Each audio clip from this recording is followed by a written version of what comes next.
All right, so we're at GDC. What game are we checking out again? This is Seldom Falls, right? Seldom Falls. Yeah. Sorry, okay. Not sudden at all. Yeah. So this is the game I've been working on for a year and a half, and it's essentially a game about building a mining town. Oh man, it's not raining. I thought it was supposed to be raining in this town, but essentially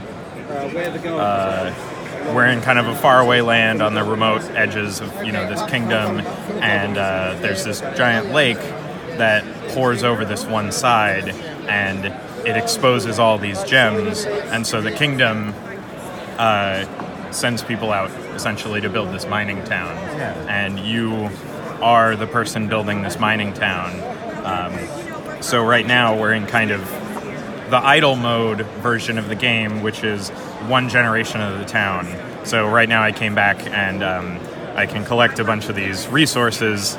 So I have like my stable produced nature traits, my forge produced industry and power, and these things are all kind of generating in real time every so many hours. So how does the stacking component come into play? Because that used to be a big, like last time we saw it, that was a big part of the gameplay. Yeah, so this is like not the game at all. Okay. Like this is actually just this reward structure kind of system that you're building. This is one generation of the town. Okay. And then the gameplay is every generation. And so this is essentially the rewards for playing the game. Yeah. So right now, so we can play the game itself,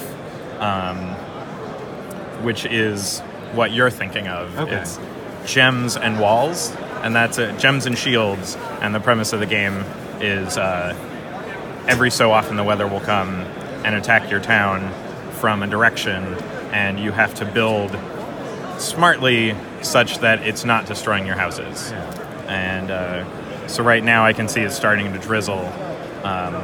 So anything exposed from the top is going to be destroyed. So I have to choose kind of how I place things. So you can see right here, I could combine this into a 5, but that structure will take damage as one thing. So I don't want that. Yeah. Because it's so I'll probably just do this. And this is actually bad because I got a wild card, which is a really good thing at the end. So it's probably going to go away no matter what.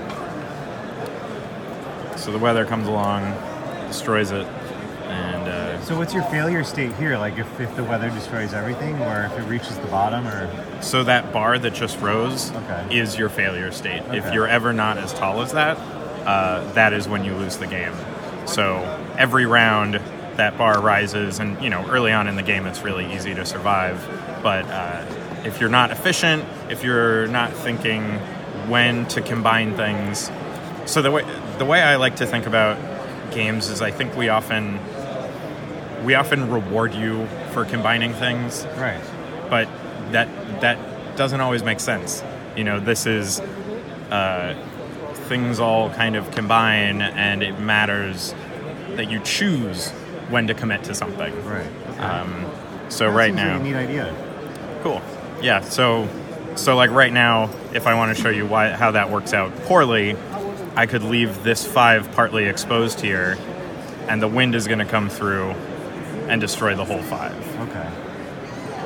So now you can see how quickly I'm already... right, yeah. Things are getting a lot more precarious. The tower, the bar has risen pretty high, and if I'm not careful, like, I'll just lose now. The weather will destroy the one block that I needed to keep going. Yeah. So it's a finite game.